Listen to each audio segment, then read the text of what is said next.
quickly want to say thank you to GoodOffer24 for making today's video possible. If you guys happen to be looking for Windows 10 activation keys, look no further than GoodOffer24. Buying Windows 10 activation keys from Microsoft can cost over $100 easily, but if you use this website and use the code BT18, you can get your Windows 10 Pro activation keys for less than $15. To activate your Windows key, go down to the Windows search bar in the bottom left hand of your screen, type in activation settings, and then click on change product key. There you can paste in your new key and then hit activate and you're all good to go. Alright, welcome back. Today we're starting off our builds as per usual with the desk. We're using an all-white IKEA desk. I believe this is a 47-inch desk. So that is 47 inches long by 24 inches wide. Pretty standard for a desk. This is a single monitor build today, so we don't need a 55 or anything bigger than this. This will be pretty perfect for what we're doing today. I know a lot of people like to shy away from using IKEA desks in their setup because they're generally not built to the highest quality. But honestly, for what I use it for and how often I use my setups, I don't really need anything nicer than this. And for the price, you can't really beat it. I think this desk was somewhere around 30 to 40 bucks with the legs. So yeah, I've used these desks before in other builds and they've held up just fine. Never had any issues with it. So I'm gonna continue to use it in this build. So anyways, yeah, that's the desk we're using for today's build. Not a whole lot to it. But let's go ahead and move on to something a little bit more interesting, and that is the monitor. So here's the monitor we're using for today's build. Just set that down real quick. This is a BenQ Mobius. I don't really know how to pronounce the name of this monitor, but that's not important. What is important is this is a 1080p 27-inch flat screen monitor. A bit different from my usual curved monitor setups, I'll admit. All right, so here's the monitor on the desk on its little stand here. I'm not going to be using a desk-mounted little hanger stand like I usually do because it is just a single monitor build. It doesn't really feel necessary to me. However, looking at this could be a bit of an issue here once we get further into the build with how I'm going to route the mouse and keyboard cables because there's really no good way to get the cables past that. But we'll figure that out when we get there. For right now, I think it's going to be pretty good. You can see this single 27-inch monitor takes up a pretty good amount of space on the desk, but it's not overwhelming. We've still got plenty of space on both sides of the monitor to mount our headphone stand or whatever else we want to put on here, maybe like a light or something. And we've also got plenty of space in front of the stand there to put our keyboard and mouse in just a second here. So in the spirit of trying out new things with this setup build, I'm using a new brand to me. This is the HyperX Alloy FPS RGB mechanical gaming keyboard. I've never used HyperX gaming like peripherals before, so I have used their computer components, but never tried out this before. But I have heard good things, so I'm pretty excited to use this for the first time. I'll go ahead and pull the keyboard out of its plastic protective wrapping. So here you guys go. You get a nice view of the HyperX keyboard here. I do believe the body of this is made of metal, so you can definitely feel a weight difference in the keyboard. It's not going to slide all over the desk as you're trying to use it, which is nice. I've been using a lot of Red Dragon and Have It and other cheap brands in my recent builds that were more budget friendly, and you can definitely tell a weight difference from those keyboards to this one, so I'm actually pretty excited to see if this keyboard is any good or not when it's actually being used, because it does feel really nice in the hand. And I'm a man of culture, so I obviously got the matching mouse to go with it. This is the Pulsefire Core by HyperX as well, also an RGB gaming mouse. So let's go ahead and crack into this real quick. Alright, so all the plastic wrap is off of the mouse. You can kind of see what we're working with here now. Of course, you got the HyperX logo, which will be illuminated by the RGBs once this thing is plugged into the PC. We'll get to that here in just a little bit, but it does look really nice. Obviously, with this mouse being constructed completely of plastic, it's not going to have that same high quality feel that the keyboard does, but I don't think that'll affect the performance at all. But I guess we'll have to give that a try at a later time. Both of these products do come with these nice high quality braided USB cables, so you don't have to worry about pinching them and breaking the cables at all. Alright, so here's what we did with the wiring. It's pretty simple, just a basic way to get past this little obstacle in this build. I didn't want to drill a hole in the desk and run the wires down because I don't want to destroy this desk. So instead I opted for the pretty standard way of doing things around here. We ran the mouse cable underneath the little leg on the keyboard and then ran that wire down with the keyboard wire. So it looks pretty hidden. You can't really see that there's two cables here because they're on top of each other vertically. But yeah, I think it looks pretty good like this. It doesn't look too obvious. It's not too much of an eyesore. Obviously, if these were wireless, it would look way better, but we don't have that option right now, so we gotta do what we gotta do to make it look pretty good. And I think this is our best option to go with here. You can see we just use some small black zip ties to tie these two cords together, and that should hold it pretty well. If it does become an issue with this moving around too much, I can always throw one of those little rubber silicone cable managers down on the desk that stick onto it, and that will hold it in place. But for now, I think that's enough talking about the keyboard and mouse. Let's go ahead and throw some LED strips on the back of the monitor. You can't have a gaming setup without having LEDs at least somewhere on your setup. So to tackle that problem, we're gonna have to use these right here. These are the Mercury Smart Wi-Fi LED strips.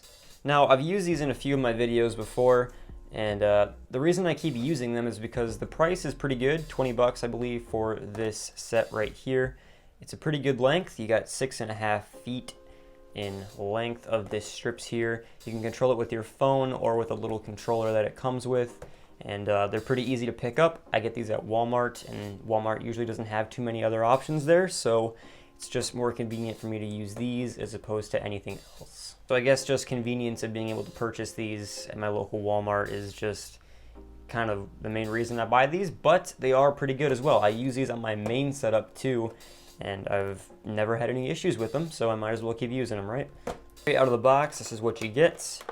You get your roll of LED strips, if I can get it out, just like this. You can see there's the LED strips right in there.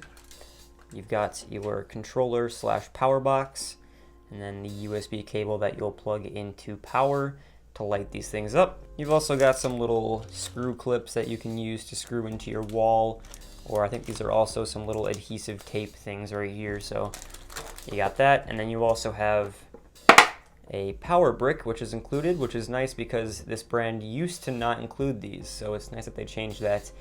Here's a bit of a close-up of the LED strip.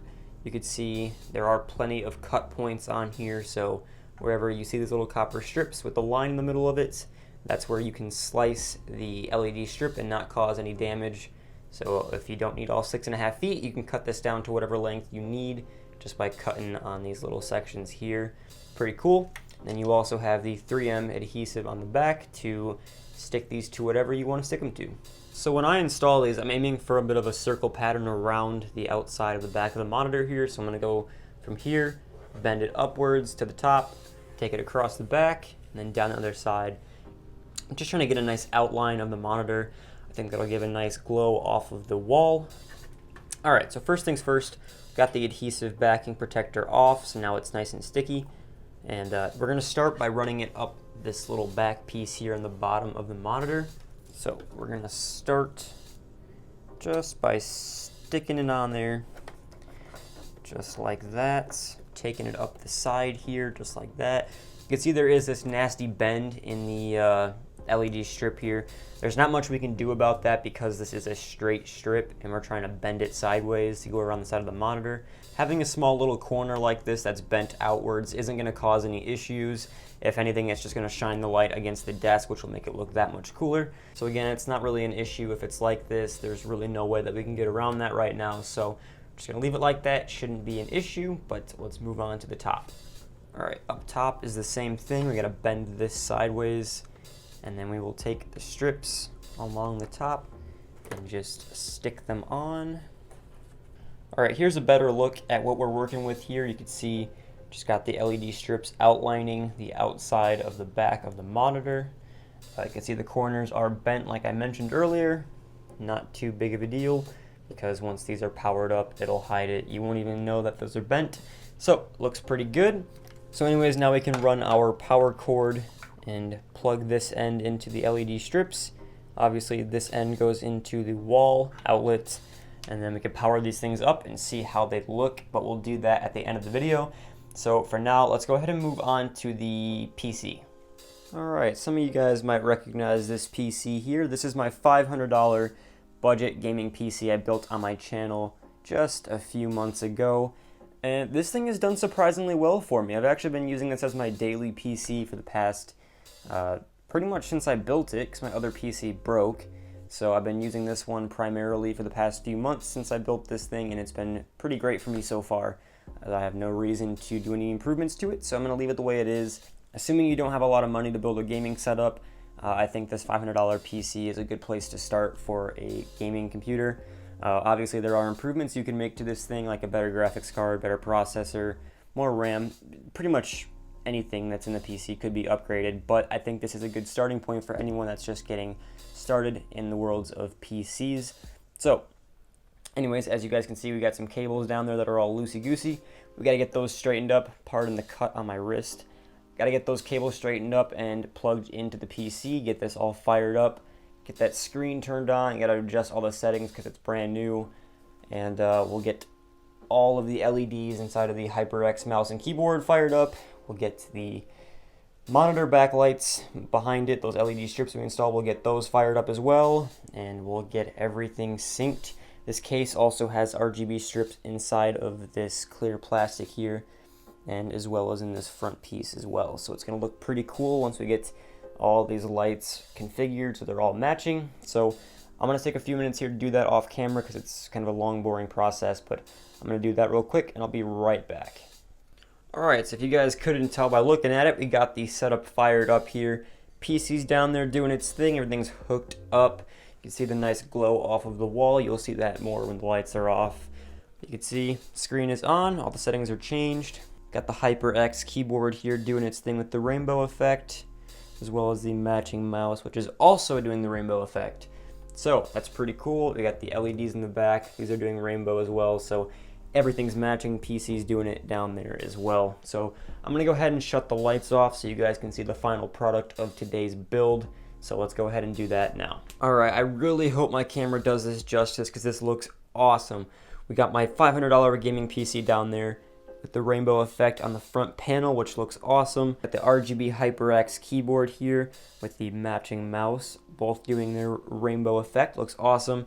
The monitor is fired up, and we got the backlighting LED RGB strips in the back doing the rainbow effect as well. Looking at my viewfinder here, one thing I noticed is that these LED lights look like they're super blindingly bright. I can tell you guys in person it doesn't look like that. They're actually like perfect in terms of how bright they are. The camera, for whatever reason, makes it look like it's super bright. It's not, I promise. It looks great in person. So there you guys go. That is today's budget gaming setup. I hope you all enjoyed watching me build this awesome setup. Of course, links in the description down below as always. If you guys want to buy any of this stuff, check the description down below for links. Hope you guys all enjoyed today's video. If you did, leave a like and subscribe, and I'll see you guys all in the next build. See you guys.